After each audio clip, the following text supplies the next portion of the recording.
দেশ জুড়ে আলোচনার কেন্দ্রবিন্দু তাণ্ডব। শাকিব খানের দ্বৈত চরিত্রে মাতানো এই ছবি এবার পড়েছে ভয়ঙ্কর বিপদে। পুরো এইচডি ভার্সন পাইরেসি। শাকিব বলছেন এটা শুধু সিনেমা নয়, দেশের বিরুদ্ধেও ষড়যন্ত্র। তবু দর্শকের ভালোবাসায় এখনো হাউসফুল চলছে সিনেমা। সংগ্রাম এখন শুধু পর্দায় নয়, পর্দার বাইরেও।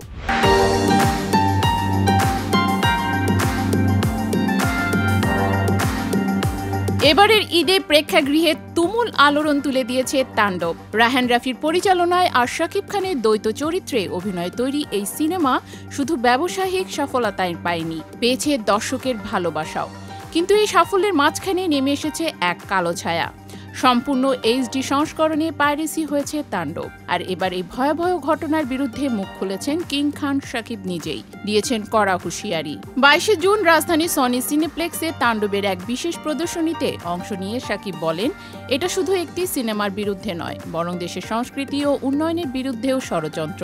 আমাদের সামনে এগিয়ে যাওয়াটা কিছু মানুষের সহ্য হচ্ছে না, তাই তারা ভালো চলা সিনেমাগুলোতেই টার্গেট করছে। শাকিবের কথাই ছিল ক্ষোভ, কিন্তু তার মাঝেও ফুটে উঠেছে আত্মবিশ্বাস।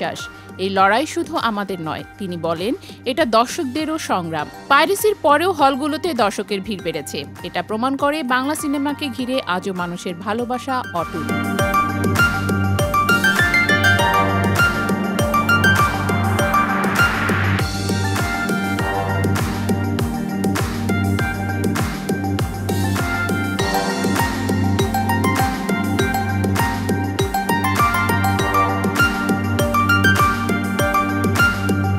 তাণ্ডবে শাকিব খান অভিনয় করেছেন দুটি চরিত্রে, স্বাধীন ও মিখাইল। দর্শকরা মুগ্ধ হয়েছে তার অভিনয়, সিনেমার গল্প, গান, অ্যাকশন আর ইমোশনে। আর ঠিক তখনই পাইরেসির ছোবল। শাকিব জানালেন, এর আগে বরবাদ সিনেমার ক্ষেত্রেও আমরা একই অভিজ্ঞতার শিকার হয়েছিলাম। এবার তাণ্ডবের কপি সম্পূর্ণ এইচডি ভার্সনে সামাজিক মাধ্যমে ছড়িয়ে দেওয়া হয়েছে।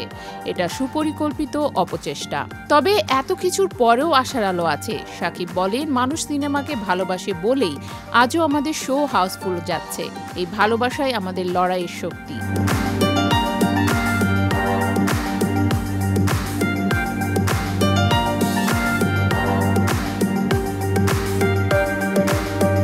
এই বিশেষ প্রদর্শনীতে উপস্থিত ছিলেন পরিচালক রায়হান রাফি, প্রযোজক শাহরিয়ার শাকিল, সহ প্রযোজক রেদওয়ান রনি এবং অভিনেত্রী জয়া আহসান, সাবিলা নূর, ফজলুর রহমান বাবু, কাজী রাকায়েত, সালাউদ্দিন লাবলু সহ আরও অনেকে। হাজির ছিলেন আজমেরি হক বাঁধন, দীপা খন্দকার, নির্মাতা চয়নিকা চৌধুরী এবং সঙ্গীত শিল্পী সেফার রহমানও। শাকিব তার বক্তব্যে প্রশাসন, মিডিয়া এবং সাধারণ দর্শকদের প্রতি আহ্বান জানান, সিনেমা বাঁচাতে হলে সবাইকে একসঙ্গে দাঁড়াতে হবে। পাইরেসির বিরুদ্ধে শক্ত অবস্থান নিতে হবে, কারণ এই শিল্প শুধু বিনোদনের জন্য নয়, এটা আমাদের জাতিসত্তার, সংস্কৃতি এবং পরিচয়ের প্রতীক।